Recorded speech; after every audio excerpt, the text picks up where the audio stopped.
Bismillahirrahmanirrahim. Assalamualaikum warahmatullahi wabarakatuh. Salam sejahtera untuk kita semua. Ketemu lagi dengan saya, Apin Puriski Rada Putri dari Fakultas Ekonomi dan Bisnis, Prodi Manajemen, Universitas Bandar Lampung dalam mata kuliah Manajemen Strategi. Baik, untuk kali ini, pertemuan ke-10 kita akan membahas masih mengenai formulasi strategi, tapi lebih spesifik kepada perumusan strategi, strategi fungsional, dan strategi bisnis. Ya, langsung kita buka materinya ya. Baik. Nah, kita akan bahas dua strategi hari ini, yaitu strategi bisnis atau strategi bersaing, serta strategi fungsional. Kita bahas dulu yang pertama, yaitu strategi bersaing atau bisnis. Ya, kalau strategi bersaing atau bisnis ini lebih fokus kepada peningkatan posisi bersaing produk dan jasa sebuah perusahaan dalam industri atau segmen pasar tertentu yang dilayani oleh suatu perusahaan. Jadi, seperti apa sih posisi perusahaan kita atau seperti apa sih posisi produk atau jasa kita yang ada dalam perusahaan kita dibandingkan dengan pesaing kita di dalam suatu industri gitu. Jadi kalau dalam teori segmenting, targeting, positioning ini adalah strategi untuk menghadapi untuk mencapai posisi tertentu atau strategi dalam bersaing gitu ya. Oke, nah ini ada teori strategi bersaing menurut Porter. Di sini bisa dilihat dari jangkauan bersaing serta keunggulan kompetitif. Kalau kita melihat dari bagan ini, ada target sempit, target luas, biaya rendah, dan diferensiasi. Nah, kira-kira perusahaan kita ini pada posisi yang seperti apa? Ya, di sini ada keterangannya. Biaya rendah adalah kemampuan perusahaan atau sebuah unit bisnis untuk merancang, membuat, dan memasarkan sebuah produk sebanding dengan cara yang lebih efisien daripada pesaingnya. Kemudian ada diferensiasi. Diferensiasi adalah kemampuan untuk menyediakan nilai unik dan superior kepada pembeli dari segi kualitas, keistimewaan, atau ciri-ciri khusus atau layanan purna jual. Nah, ketika kita melihat misalnya perusahaan kita, biaya dari sisi keunggulan kompetitif, kita lebih kepada biaya atau diferensiasi. Kalau memang produk kita atau jasa kita unik, tapi memang biayanya agak mahal, kita masuknya ke diferensiasi. Tapi kalau misalnya ternyata produk kita tidak unik, tapi biaya kita itu cukup rendah, maka kita masuknya ke biaya yang rendah. Kita lihat lagi dari jangkauan bersaingnya. Apakah kita termasuk perusahaan yang memiliki jangkauan bersaing yang luas, ataukah jangkauan bersaingnya sempit gitu ya. Targetnya luas atau sempit nih. Kalau misalnya kita targetnya hanya sekitaran daerah kita, misalnya di Provinsi Lampung gitu ya, maka dia termasuknya targetnya sempit. Tapi kalau targetnya luas, nasional atau internasional, kita masuk ke target yang luas. Nah, ketika kita memilih itu, kita akan melihat misalnya produk kita ini unik, diferensiasinya ada. Kita lihat diferensiasi, kemudian targetnya ternyata luas, berarti kita harus melakukan strategi bersaingnya adalah fokus pada diferensiasinya. Jadi kita harus fokus pada kemampuan untuk menyediakan nilai unik dari produk atau jasa kita gitu. Tapi sebaliknya kalau kita mau fokus terhadap targetnya di Lampung aja dengan target yang sempit, kemudian biayanya juga rendah, ya udah kita fokus pada pengeluaran biaya yang rendah, fokus pada biaya gitu. Oke, kemudian ini ada beberapa strategi bersaing generik. Jadi di sini bisa dilihat dilihat dari 3 resiko. Resiko-resikonya. Yang pertama resiko kepemimpinan biaya, resiko diferensiasi, sama resiko fokus. Jadi kalau resiko kepemimpinan biaya, ketika kita mau fokus terhadap kepemimpinan biaya, maka kemungkinan karena produknya tidak terlalu berbeda dengan yang lain, maka pesaing akan mudah meniru. Gitu ya. Kemudian karena teknologinya sering berubah, maka kita juga harus ikut dalam perubahan yang ada. Jadi biayanya nggak melulu bisa rendah gitu.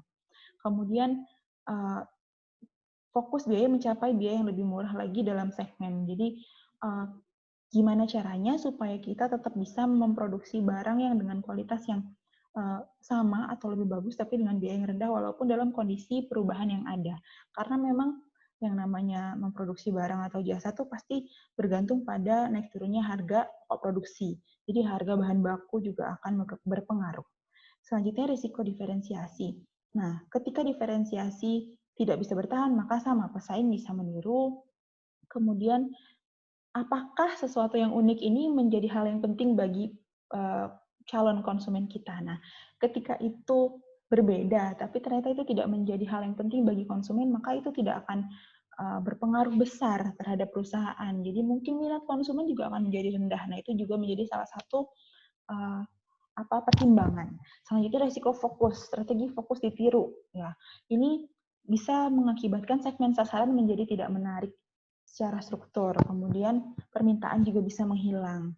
Kemudian perbedaan segmen dengan segmen lain yang terbilang sempit. Nah, kadang katanya kalau misalnya kita punya bisnis itu sebaiknya segmennya jelas. Tapi segmennya juga nggak boleh terlalu sempit. Kenapa? Karena ketika kita mempunyai segmen yang sempit, kemudian visi misi perusahaan kita terhadap suatu produk atau jasa yang kita jual itu nggak sampai kepada segmen yang kita tuju. Jadi akhirnya pendapatan yang kita terima juga sedikit karena kenapa pesannya nggak sampai, minat mereka juga nggak ada terhadap produk atau jasa yang kita jual gitu. Ya, itu resiko fokus. Terlalu fokus terhadap salah satu segmen saja yang terlalu sempit misalnya seperti itu. Oke. Kemudian kombinasi strategi bersaing. Masih menurut Porter, nah ini kalau tadi kita lihat dari sisi biaya sama fokus atau diferensiasi, kalau ini posisi diferensiasi dan posisi biayanya. Jadi kita lihat lebih dalam lagi dari sisi posisinya. Apakah posisi diferensiasinya ini tinggi atau rendah, kemudian posisi biayanya tinggi atau rendah, gitu ya. Dilihat dari posisi diferensiasi dan posisi biaya. Ketika biayanya rendah, kemudian diferensiasinya rendah, ya udah kita fokusnya terhadap biaya murni. Kemudian kalau diferensiasinya tinggi, posisi biayanya rendah, maka kita fokus terhadap dua-duanya, biaya dan diferensiasi. Kemudian ketika diferensiasi rendah, tapi biayanya tinggi, ya berarti perusahaan ini nggak punya keunggulan kompetitif. Produk kita nggak punya keunggulan kompetitif. Kita harus cari lagi, kira-kira keunggulan kompetitif kita apa? Apa sih yang membuat produk kita ini unik dibandingkan dengan pesaing yang lain gitu. Kemudian ketika diferensiasi tinggi, kemudian biaya tinggi, maka di perusahaan ini memang fokus sekali terhadap diferensiasi. Tidak terlalu mempedulikan berapa banyak biaya yang harus dikeluarkan gitu. Nah, kita bergantung dengan perusahaan kita nih, kira-kira kalau kita mau buka bisnis, kita mau fokus terhadap yang mana gitu ya. Kalau awal-awal bisnis, alangkah lebih baik kita menggunakan posisi biaya yang rendah, karena memang modal pasti belum bisa banyak, tapi diferensiasinya kalau bisa paling tidak sedang lah, kalau bisa tinggi. Jadi kita fokus pada kotak yang ini, ya, pada bagian yang ini. Oke.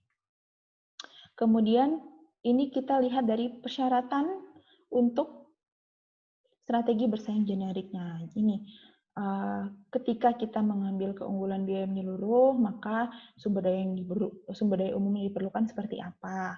Terus persyaratan dari segi organisasi seperti apa? Ketika kita mengambil diferensiasi, fokus terhadap diferensiasi, maka keterampilan dan sumber daya umum yang diperlukan seperti apa? Persyaratan organisasi umum seperti apa? Sama halnya dengan fokus gitu. Misalnya kita lihat satu persatu ya. Keunggulan biaya menyeluruh. Ketika kita fokus terhadap biaya perusahaan tanpa memperhatikan terhadap diferensiasi, tidak begitu memperhatikan diferensiasi, tapi kita unggulnya terhadap biayanya, biaya yang rendah, maka keterampilan dan sumber daya umum yang diperlukan adalah investasi modal yang terus-menerus. Ya, kemudian keterampilan perekayaan proses, supervisi tenaga kerja yang ketat. Karena apa? Ya karena kita mau mengeluarkan biayanya yang rendah, jadi harus tenaga kerja yang cocok sesuai dengan biaya yang pas gitu. Produk didesain untuk kemudahan dalam produksi, sistem distribusi yang berbiaya rendah ya, termasuk biaya distribusinya juga harus rendah. Kemudian persyaratan organisasi, pengendalian biaya yang ketat ya, harus ada efisiensi dan efektivitas. Efisiensi ya. Gimana caranya supaya biaya yang dikeluarkan itu tidak membengkak gitu. Laporan yang sering dan pengendalian yang rinci. Nah, ini bagian keuangannya juga harus benar-benar detail supaya tidak ada terjadi kebocoran anggaran dan lain sebagainya. Intensif berdasarkan target kualitatif yang ketat. Nah, karena kita mau fokus terhadap biaya, ya berarti otomatis harus ada evaluasi yang sering dan detail gitu. Kemudian kalau kita fokus terhadap strategi diferensiasi, maka keterampilan dan sumber daya umum yang diperlukan itu kemampuan pemasarannya kuat. Yang penting kita berbeda. Kita mau buat strategi pemasaran seperti apa sih supaya orang tertarik yang belum pernah ada misalnya seperti itu. Harus memiliki orang yang kreatif, kemudian kemampuan yang kuat dalam riset pasar, kemudian mengikuti teknologi ya, kemudian tradisi yang lama dalam industri atau gabungan yang unik. Intinya kita harus melakukan segala sesuatu dari yang unik yang belum pernah ada. Kemudian kalau persyaratan organisasi umum, koordinasi yang kuat antar fungsi dalam riset. Nah, kalau tadi di bagian keunggulan biaya menyeluruh itu yang paling penting adalah bagian keuangannya. Kalau diferensiasi ini yang paling penting adalah bagian atau bidang research and development atau penelitian dan pengembangan, ya.